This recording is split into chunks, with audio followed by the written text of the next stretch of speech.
장욱군은 23살, 장훈군은 21살 청년입니다. 이 두 형제가 3살 되었을 때에 조금만 세게 움직여도, 그리고 조금만 무거운 것을 들여도 이렇게 뼈가 부러지기 시작을 했습니다.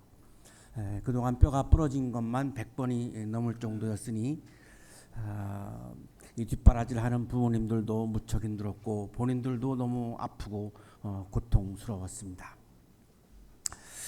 이 두 형제는 서 있기만 해도 뼈가 부러지기 때문에 누워서 생활할 수밖에 없었습니다. 밥도 누워서 먹었고 책도 누워서 읽었습니다. 누워서 열심히 책을 읽고 이 두 형제가 고입 검정고시에 도전을 했습니다. 양호실에 누워서 대필로 시험을 치루었고, 장욱군이 98점, 평균 98점으로 전국 수석을 했고, 동생 장훈군이 부산 지역 3등으로 합격을 했습니다. 이 두 청년이 기자하고 인터뷰를 하면서 대입 검정고시에 도전하겠다고 그렇게 이야기를 했습니다. 장욱군은 영문학을 전공해서 우리나라의 한국의 훌륭한 작품, 문학 작품들이 많은데 이거를 영문으로 번역해서 세계인들에 알리겠다라고 하는 포부를 밝혔고, 장훈군은 컴퓨터를 전공해서 좋은 소프트웨어를 개발해서 전 세계인들에게 기쁨을 주고 싶다고 그런 포부를 밝혔습니다. 이 동아일보에 이 기사가 실린 이후 7년 후에 또 이제 기사가 실리는데요. 이 두 형제가 이렇게 말을 합니다. 삶을 낭비하고 삶을 포기하는 사람들은 인생에서 죄인입니다. 삶을 낭비하고 삶을 포기하는 사람들은 인생에서 죄인입니다. 7년 후에 나온 기사 제목이 방송통신대 이색 졸업생 다양해라고 하는 제목이었고, 지체 1급 장애도 있고 학사 못 쓴 오또기 형제, 장욱 영문과 30세, 장훈 컴퓨터과학과 28세. 7년 후에 포부를 밝힌 후 7년 후에 이 두 형제는 방송통신대에서 졸업을 했고, 포부를 밝힌 그대로 영문학을 전공했고, 그리고 컴퓨터를 전공을 해서 두 형제가 나란히 이 학교를 졸업을 했습니다. 이 두 청년은 시험을 통해서 성장을 했습니다. 몸이 아픈 것도 시험이었고, 또 고입 검정고시, 대입 검정고시도 다 시험인데요. 이 시험을 통해서 삶의 성장을 가져왔고, 그리고 자신이 하고 싶어하는 일에 조금씩 다가가는 그런 기쁨을 경험을 했습니다. 우리 이 인생에는 늘 어렵고 힘든 시험이 다가옵니다. 지금 이 시간에도 우리 모두는 다 시험을 마주하고 있습니다. 오늘 우리들의 질문은 이 시험을 우리가 어떻게 해석하고 대해야 하는가?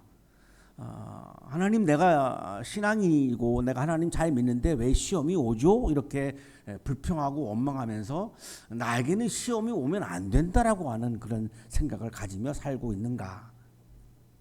아니면 내가 예수 믿으니까 나에게는 시험을 주지 말아야죠, 이렇게 시험으로부터 내가 도피하는, 회피하는, 피하는 그런 마음으로 살고 있는가? 아니면 시험을 내가 적극적으로 이겨냄으로써 내가 성장의 통로로 삼을 것인가 라고 하는 질문입니다. 오늘 성서일과 본문에서 오늘 우리들의 질문에 대한 답을 여러분과 함께 찾아보려고 합니다. 예수님께서는 하나님 나라의 사역을 시작하시기 전에 요단강에서 요한으로부터 세례를 받습니다. 이 세례를 받을 때 두 가지 현상이 있었습니다. 성령이 예수님 위에 내려옵니다. 그리고 하늘의 소리가 들려옵니다. 하늘의 소리는 이랬습니다. 너는 내 사랑하는 아들이요, 나는 너를 좋아한다. 하나님의 아들이다라고 하는 것을 굉장히 강조하는 하늘의 소리가 울려 퍼지죠.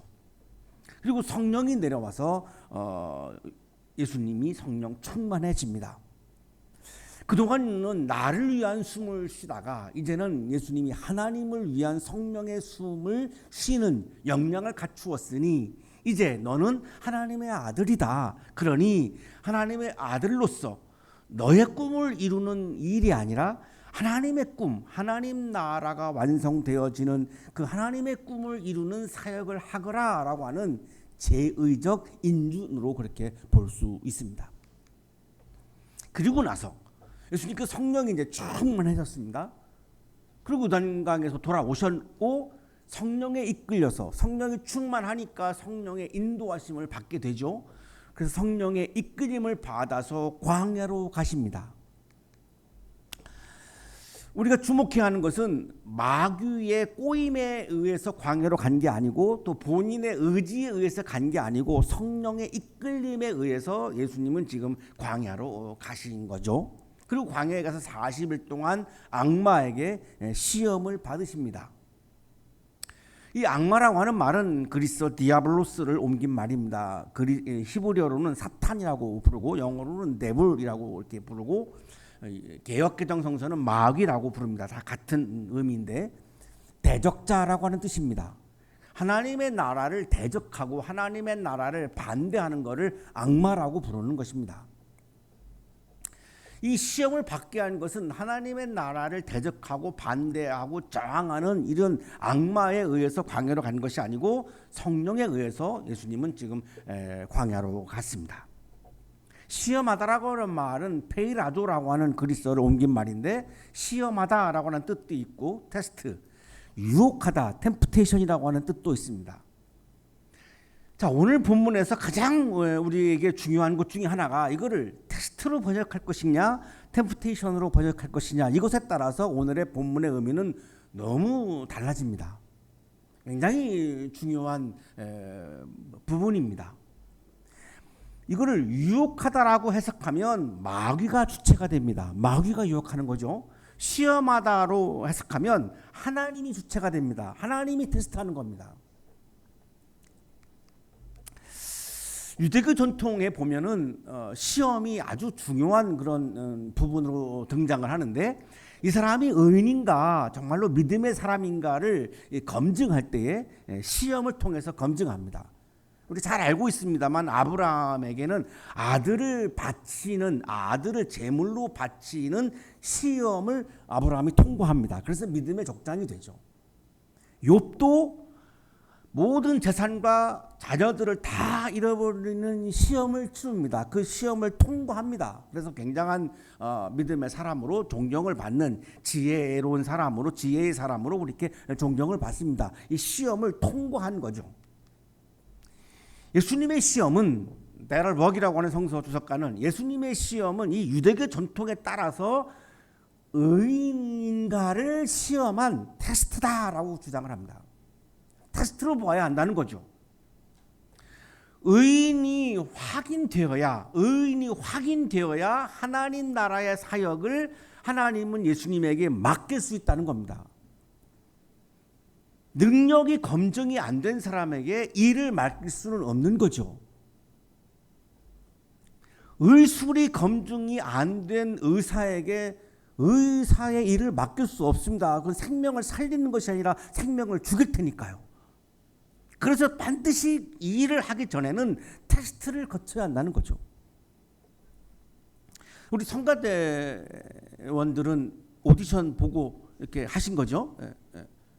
그래서 합격을 하신 거죠. 물론 떨어진 분이 없는 것 같긴 한데 저도 목사가 되기 전에 계속 테스트를 받았습니다. 수도 없이 받았습니다. 그런 과정이 아주 10년간 과정을 거칩니다. 그렇게 안 하면 이거 맡길 수가 이 일을 맡길 수가 없죠. 유대교 전통이기도 하죠. 그것에 따라서 예수님도 지금 그렇게 시험을 거치고 있는 것이다. 데럴벅은 그렇게 주장을 하고 있습니다. CV 영어 성서는 그래서 테스트로 번역을 합니다. 템프테이션이 아니라 테스트로 그렇게 번역을 합니다. 더 이거를 확인해 주는 것은 이제 인접 본문을 우리가 확인하는 건데 오늘의 본문 바로 이전에는 예수님의 족보가 나옵니다.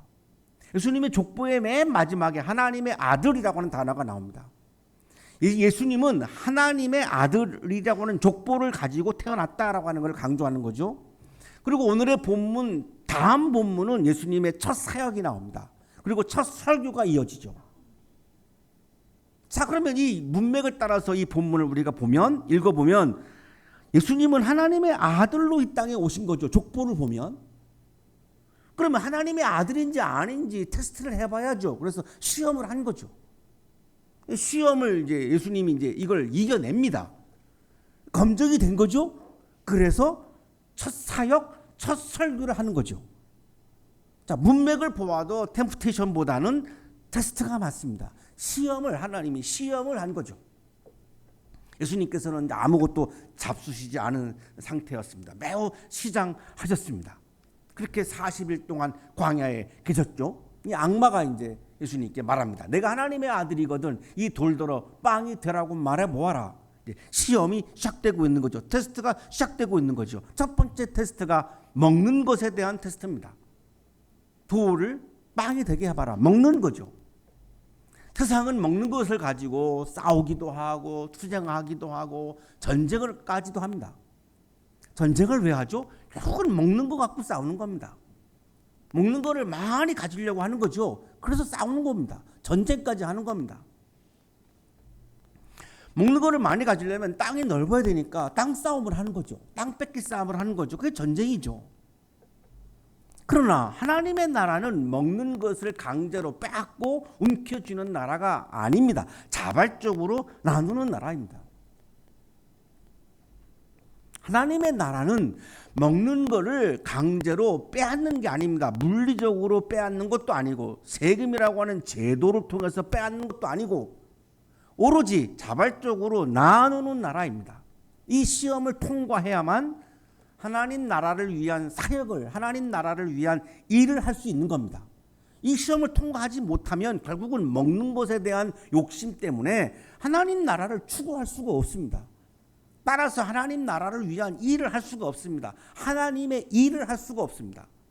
먹는 것을 많이 확보하는 나의 일은 할 수는 있지만 하나님의 일은 할 수가 없는 겁니다. 그 자격이 안 되는 거죠. 예수님이 악마에게 대답합니다. 성경에 기록하기를 사람은 빵만 먹고 사는 것이 아니다라고 하였다. 이게 신명기 8장 3절의 말씀을 인용한 거죠. 예수님은 이 하나님의 말씀, 신명기 하나님의 말씀으로 먹는 것에 대한 시험을 이겨내십니다. 나는 먹는 것에 대한 욕망에 내가 빠져서 그 시험에 들어서 내가 하나님의 나라를 부정할 수 없다라고 지금 이제 답변을 하시는 거죠. 유대인들은 전통적으로 추수할 때 곡식을 모두 거두지 않습니다. 이 곡식을 남겨놓습니다. 이렇게 다 곡식을 따지 않고 일부를 남겨놓습니다. 이 가난한 사람들의 몫입니다. 유대인들의 아주 철저한 전통입니다. 추수하다가 이삭이 떨어지면 그 이삭을 줍지 않습니다. 그 떨어진 이삭은 가난한 자들의 몫입니다. 그래서 이삭 줍기가 있는 겁니다. 레위기 23장 22절에 그리고 신명기에 계속해서 이런 장면들이 계속 나오고 있습니다. 삭개오도 먹는 거를 가난한 사람들과 나누죠. 세리로서 굉장히 부유한 사람이었는데 주님 보십시오. 내 소유의 절반을 가난한 사람들에게 주겠습니다. 그랬더니 예수님이 선언하십니다. 오늘 구원이 이 집에 이르렀다. 구원의 기쁨, 다시 말하면 하나님 나라의 기쁨을 삭개오가 경험합니다. 언제? 내 먹는 거를 가난한 사람들과 나눌 때에 하나님 나라의 기쁨을, 구원의 기쁨을 경험하죠. 그랬더니 이제 악마는 예수님을 높은 데로 끌고 올라가서 이제 온 세계를 보여줍니다. 내가 이 모든 권세와 권력을 너에게 주겠다. 이것은 나에게 넘어온 것이니 내가 주고 싶은 사람에게 준다.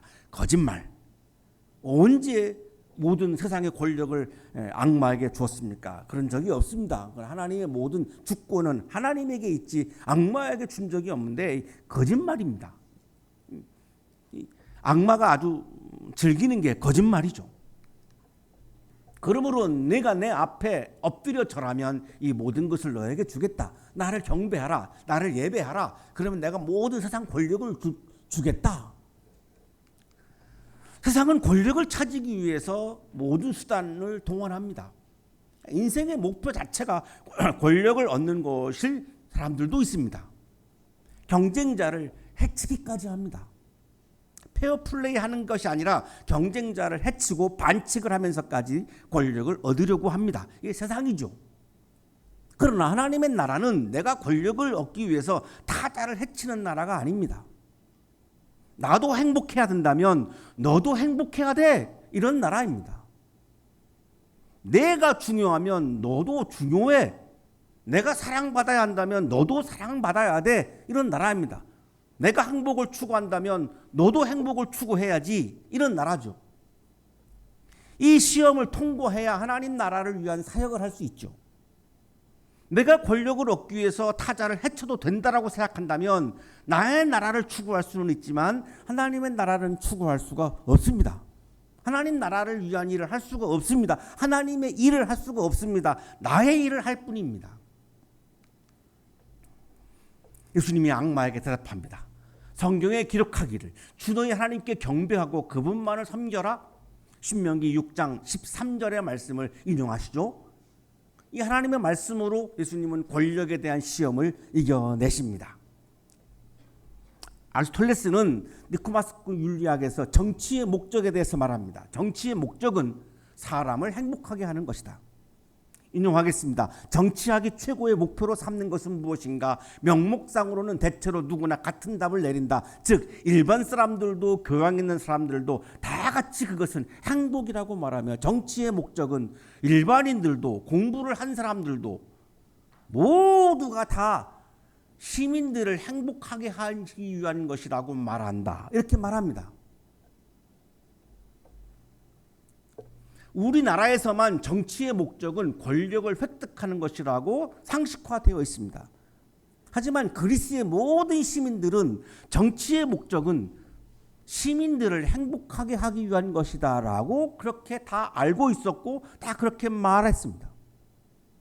정치의 목적은 권력을 얻기 위한 것이 아닙니다. 모든 시민들을 행복하게 하기 위한 것이 정치의 목적입니다.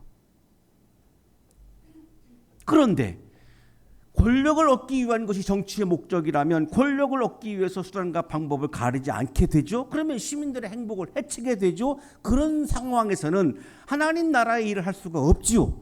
내가 권력을 얻는 일을 나의 일만 할 수 있는 거죠. 그러니 하나님 나라의 일을 할 수 있는 자격이 주어질 수가 없는 거죠.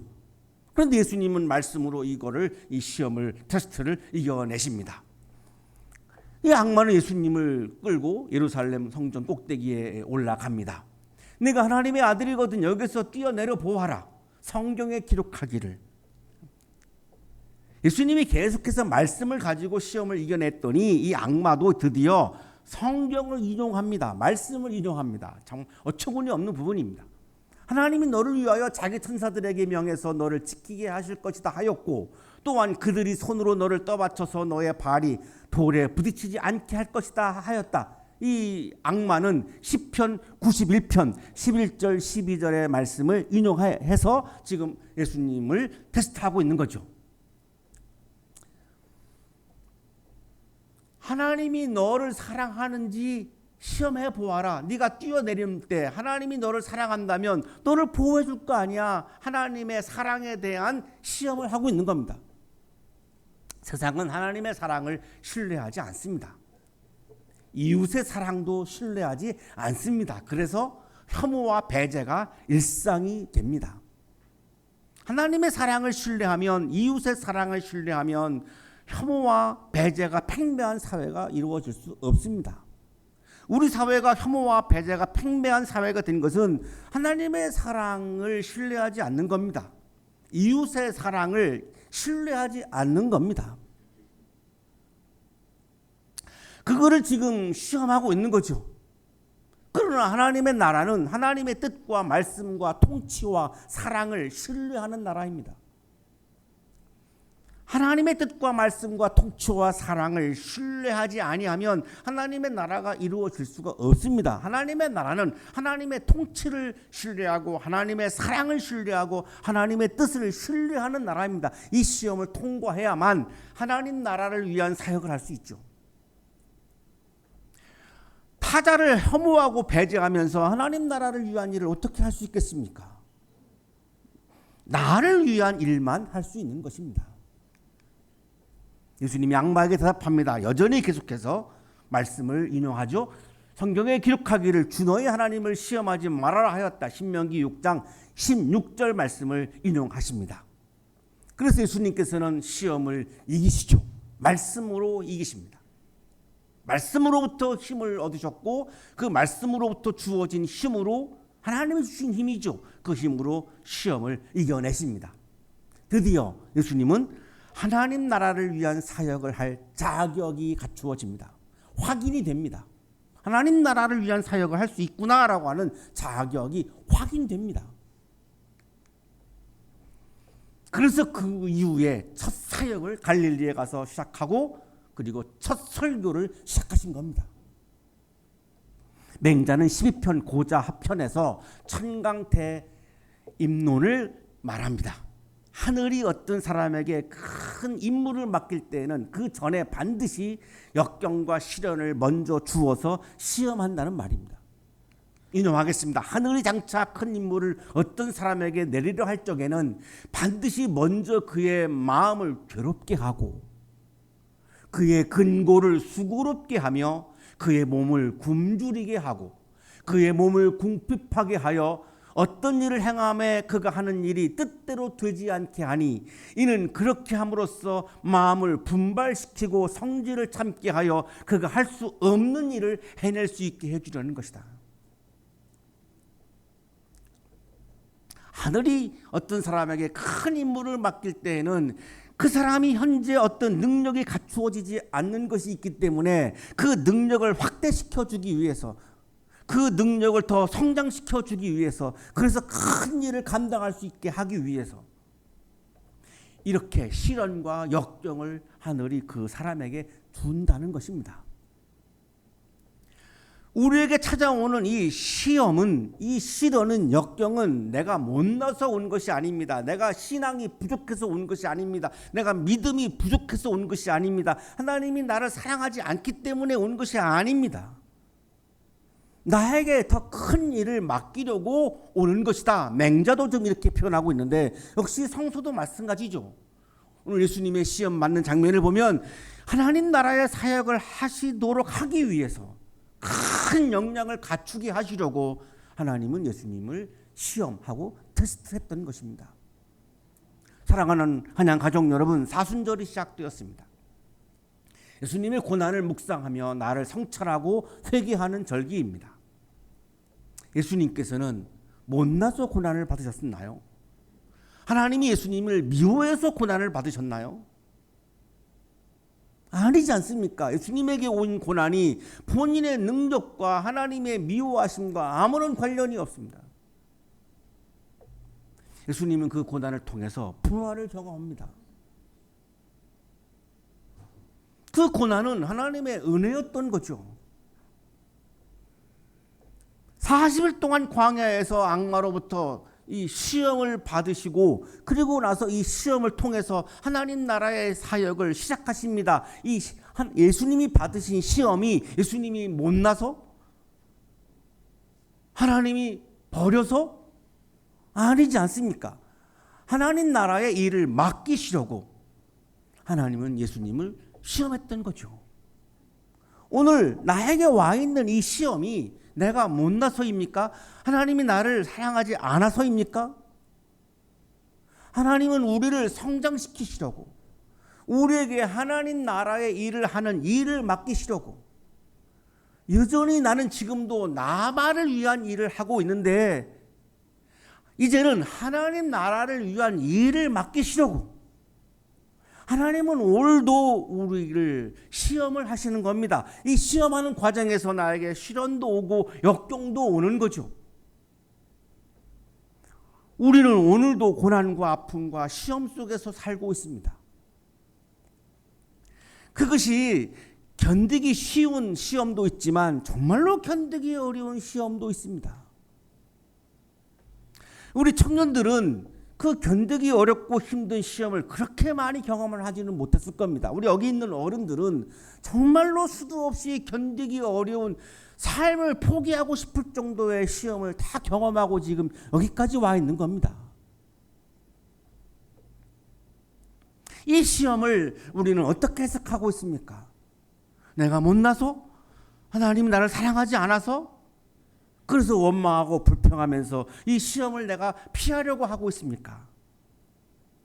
신앙인이란 이 고난을 통해서 나를 연단시키고 성장시키는 하나님의 섭리를 바라보면서 그리고 나를 통해서 하나님 나라의 일을 계획하시는 그 하나님의 섭리를 바라보면서 지금 나에게 다가와 있는 이 고난과 시험을 하나님의 테스트로, 하나님의 시험으로 나를 성장시키려고 하는 하나님의 은혜로 받아들이는 것이 신앙인의 참다운 모습입니다.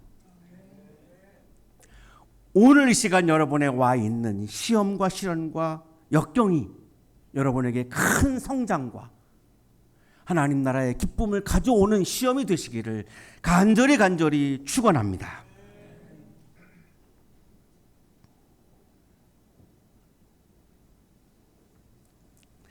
거룩하신 하나님, 오늘도 우리는 시험과 역경과 고난 속에서 살고 있습니다. 이 시험 앞에서 나를 자책하기도 하고 하나님의 사랑을 의심하기도 하고 우리의 믿음이 흔들리기도 합니다. 그래서 그냥 그것을 포기하고 여전히 나만을 위한 일을 하면서 살아갈 때가 많이 있음을 고백합니다. 사순절을 맞이하여 예수님의 고난을 묵상하며 예수님의 시험을 기억하며 지금 내 앞에 와 있는 시험과 고난과 이 역경이 나를 성장시키려고 하는, 나에게 큰 일을 맡기려고 하는, 하나님 나라의 일을 맡기려고 하는 하나님의 섭리임을 바라볼 수 있는 믿음을 허락하여 주옵소서. 예수 그리스도의 이름으로 기도하옵나이다. 아멘.